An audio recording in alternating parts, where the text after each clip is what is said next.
भगवान ने बहुत सारे शरीर बनाए, लेकिन उनको बिल्कुल संतोष नहीं हुआ।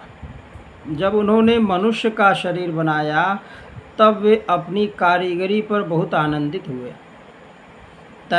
तैस्तुष्ट हृदय पुरुषं विधाय ब्रह्मावलोकधिषणं मुदमाप देवः।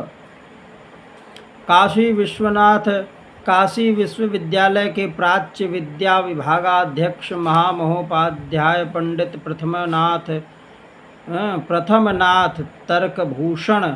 एक दो चीज होता है, एक प्रथम होता है, एक प्रमथ होता है, दोनों होता है। एक प्रमथन स्वभाव वाली इंद्रियां आती हैं। एक प्रथम माने हो गया पहले था को अम्मा को पहले कर दिए, दूसरा अर्थ हो जाएगा। यहाँ का प्रथमनाथ, प्रथम उनका नाम है। महामहोपाध्याय पंडित प्रथमनाथ तर्कभूषण इस श्लोकार्ध पर घंटों तक प्रवचन करके उसके अर्थ का आस्वादन करते कराते थे। तो परमेश्वर मनुष्य शरीर के निर्माण पर इसीलिए मुग्ध हो गए कि उसमें ऐसी बुद्धि है, धिषणा है, जिससे वह पर ब्रह्म परमात्मा का दर्शन कर सकता है। धिषणा बुद्धि को ही कहते हैं। ब्रह्म साक्षात्काराय धिषणा बुद्धिर्यस्य तम पुरुषम। हाँ, परमेश्वर ने ऐसे पुरुष को बनाकर बहुत ही आनंद लिया। देखिए, बहुत जन्मों के बाद मनुष्य शरीर मिलता है, इससे बहुत काम बन सकता है, लेकिन यह अनित्य है। इसलिए जब तक इसकी मृत्यु न हो जाए तब तक काम बना लेना चाहिए। विषय भोग तो पशु पक्षी के शरीर में भी मिल जाएगा, परंतु ब्रह्मावलोक धिषणा कहाँ, वहाँ नहीं मिलेगी। विषय भोग तो पशु पक्षी के शरीर में भी मिल जाएगा, परंतु ब्रह्मावलोक धिषणा वहाँ नहीं मिलेगी। दत्तात्रेय जी कहते हैं कि मैं वैराग्य के कारण ही पृथ्वी में विचरण करता रहता हूँ, परंतु मुझे वैराग्य और कहीं नहीं मिला। विज्ञानालोक आत्मनि, सारे विज्ञान अपने भीतर ही दिखते हैं। दूसरों का देखा हुआ विज्ञान काम नहीं आता।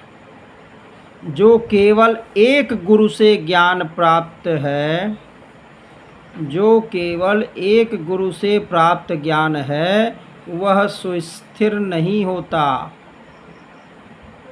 इसलिए तुम क्षण क्षण में गुरु तत्व देखो, वह सब में भरा हुआ है।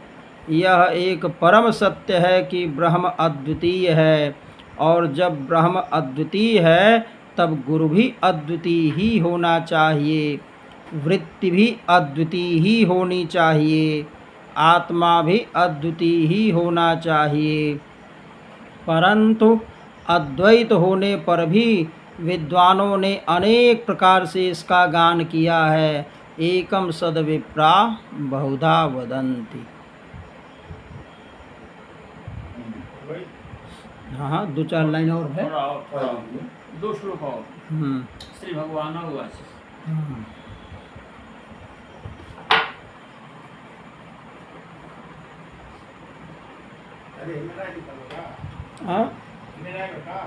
ओमन जोन बा बटला बा। हाँ, ओमन एक का लाइन बा।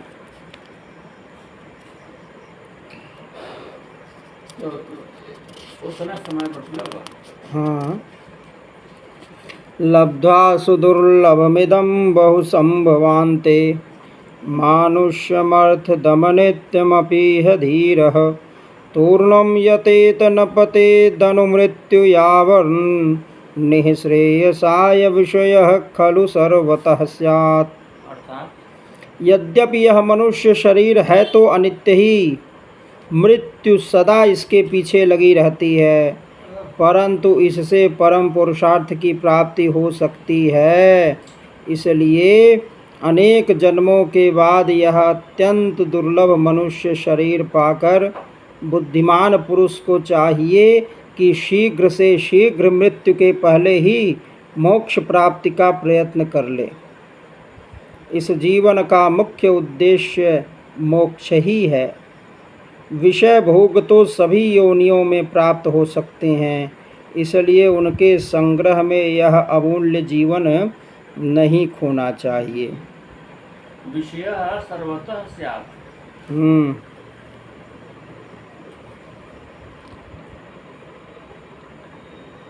सभी इंद्रियों का विषय सब जगह मिल जाएगा। जी। एवं संजात वैराग्यो विज्ञानालोक आत्मनि। यह बता रहे हैं कि परम सत्य है कि ब्रह्म अद्वितीय है, और जब ब्रह्म अद्वितीय है तब गुरु भी अद्वितीय ही होता है, और अद्वितीय ही होना चाहिए गुरु भी, और वृत्ति भी अद्वितीय ही होनी चाहिए, और आत्मा भी अद्वितीय ही होना चाहिए। किसके? 31वें की ये बस वही पर जाते थे। हाँ, न हे कस्मात् गुरुर्ज्ञानं सुस्थिरं स्यात् सुपुष्कलं ब्रह्मैतद्वितीयं वै गीयते बहुधर्षिभिः। राजन, अकेले गुरु से ही यथेष्ट और सुदृढ़ बोध नहीं होता, उसके लिए अपनी बुद्धि से भी बहुत कुछ सोचने समझने की ज़रूरत होती है, आवश्यकता है। देखिए, एक बार पढ़े थे लेख में, ये तीज के लेख में तीज जरूरी है। गुरु भी चाहिए और पुस्तक भी चाहिए और अपनी कृपा भी चाहिए, आत्मकृपा। तीन चीज चाहिए। ऋषियों ने एक ही अद्वितीय ब्रह्म का अनेकों प्रकार से गान किया है। यदि आप स्वयं विचार कर निर्णय न करेंगे तो ब्रह्म के वास्तविक स्वरूप को आप कैसे जान सकेंगे?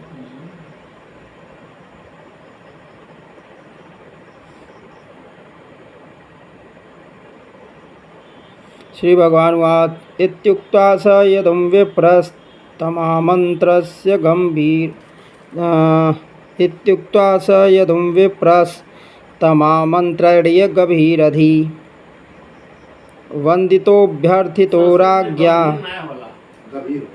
गभीर होता है संस्कृत भाषा में, गंभीर नहीं गभीर। अच्छा, अवधि में भी गभीर है। हाँ, गोस्वामी जी यहाँ प्रयोग किया गभीर। संस्कृत से कर दिया ना, सीधा बहुत चीज संस्कृत सीधे ले ली।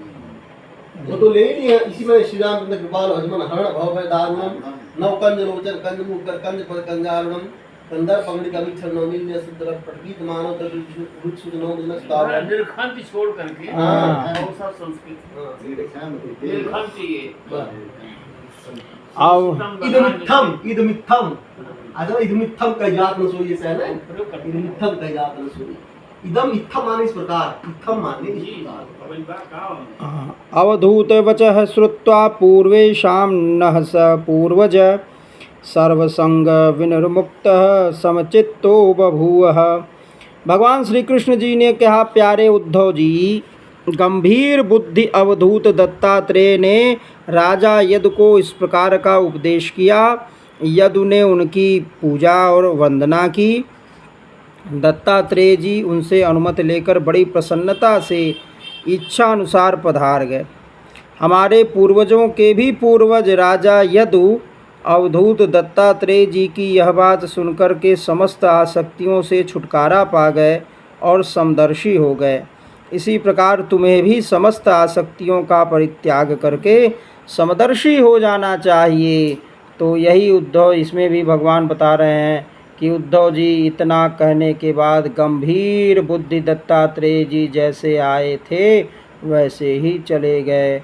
उनके सत्संग से हमारे पूर्वजों के पूर्वज राजा यदु की सारी आसक्ति छूट गई और वे समदर्शी हो गए। भगवान की जय।